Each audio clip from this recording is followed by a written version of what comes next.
Assalamualaikum warahmatullahi wabarakatuh. Halo semuanya, perkenalkan nama saya Regita Ramadhani. Di sini saya akan menjelaskan tentang berbagai contoh masalah sosial yang ada di lingkungan sekitar. Stay tune. Menurut Sujono Sukanto, masalah sosial adalah suatu permasalahan yang timbul di dalam masyarakat. Masalah sosial berhubungan erat dengan nilai-nilai sosial yang ada di masyarakat. Selain itu, masalah sosial juga berhubungan erat dengan lembaga-lembaga kemasyarakatan. Masalah sosial yang terjadi di masyarakat bersifat sosial.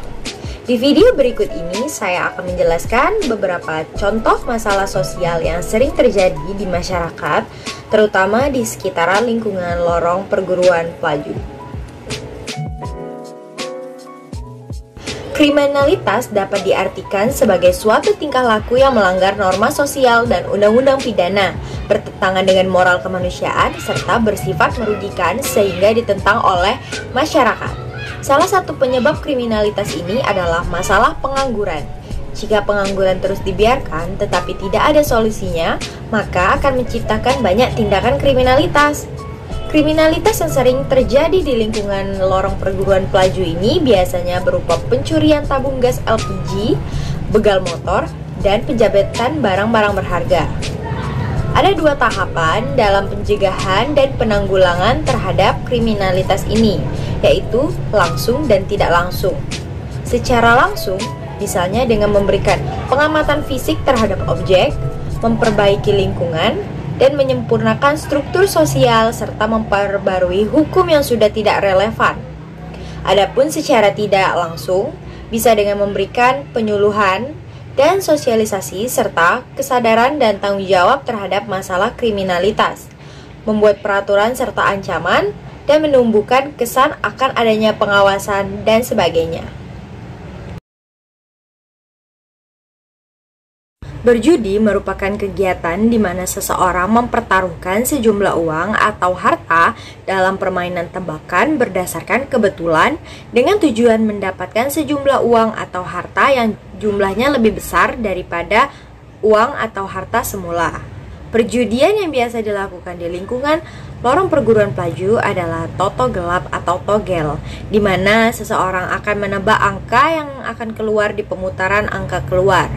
Biasanya mereka akan berkumpul di suatu tempat pada malam hari saat kegiatan atau keadaan sedang sepi. Solusi penanggulangan perjudian dapat dilakukan dengan cara sebagai berikut. Yang pertama, membuat tim penanggulangan judi terpadu aparat keamanan. Yang kedua, memasang spanduk-spanduk yang menentang perjudian, membuat informasi kerusakan akibat judi, dan bekerja sama dengan media massa untuk lebih menonjolkan gaya hidup iman dan takwa. Yang ketiga, membentuk pos keamanan lingkungan di mana masyarakat dapat melaporkan kegiatan perjudian. Yang keempat, memberikan pengaduan kepada polisi terhadap praktek kegiatan perjudian. Dan yang kelima, melaksanakan kegiatan operasi rutin yang dimaksudkan untuk menangkap dan selanjutnya memproses para pelaku perjudian sesuai dengan prosedur hukum yang berlaku. Kenakalan remaja adalah salah satu contoh masalah sosial. Peristiwa tersebut adalah pelanggaran dari norma-norma yang ada dan seharusnya dianut oleh para remaja. Dampak yang sangat berpengaruh dari kenakalan remaja adalah pada remaja itu sendiri. Kenakalan remaja akan membuat mental dari remaja tersebut rusak. Jika banyak remaja yang mentalnya rusak, maka akan menjadi ancaman yang serius untuk Indonesia pada generasi yang akan datang. Kenakalan remaja yang sering terjadi di lingkungan lorong perguruan yaitu remaja yang suka nongkrong-nongkrong di suatu tempat hingga larut malam. Hal ini dapat meresahkan warga sekitar dan dapat memicu tindak kriminalitas. Selain itu, ada pula geng motor, di mana remaja yang kadang menggeber-geberkan suara knalpot kendaraan mereka sehingga membuat warga terganggu. Nah, cara mengatasi dari kenakalan remaja ini, yang pertama, adanya kesadaran dari diri sendiri agar tidak terjerumus pada lingkungan yang kurang baik. Kemudian, Orang tua memberi arahan mengenai bahaya pergaulan bebas dan mengajarkan tentang bagaimana memilih lingkungan pertemanan yang baik. Kemudian yang ketiga, keluarga dapat menjalin komunikasi efektif dengan remaja. Yang keempat, orang tua tidak bersikap keras tetapi tegas. Yang kelima, orang tua mendukung hobi positif dari remaja. Yang keenam, mengawasi pergaulan anak tanpa mengendalikannya. Dan yang ketujuh, menguatkan karakter positif anak.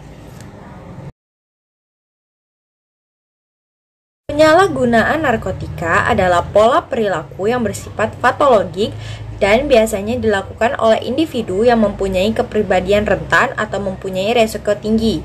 Jika penyalahgunaan narkotika dilakukan dalam jangka waktu tertentu, akan menimbulkan gangguan biologis, psikologis, sosial, dan spiritual pada orang yang menggunakannya. Penyalahgunaan narkoba sering ditemui di kalangan remaja hingga masyarakat usia dewasa. Mereka menggunakan narkoba dengan berbagai macam alasan. Nah, pencegahan penyalahgunaan yang pertama adalah melalui program promotif, di mana program ini menyelenggarakan program pembinaan.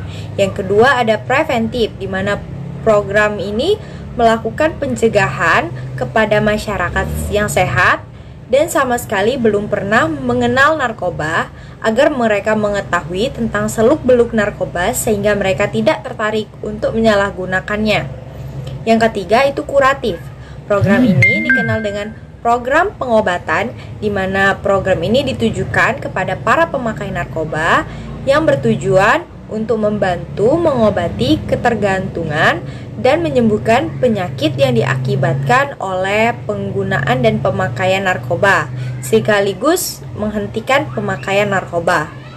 Yang keempat ada rehabilitatif, di mana program ini berupaya untuk memulihkan kesehatan jiwa dan raga yang ditunjukkan kepada penderita narkoba yang telah lama menjalani program kuratif. Tujuannya agar ia tidak memakai lagi narkoba tersebut dan bisa bebas dari penyakit yang ikut menggerogotinya karena bekas pemakaian narkoba.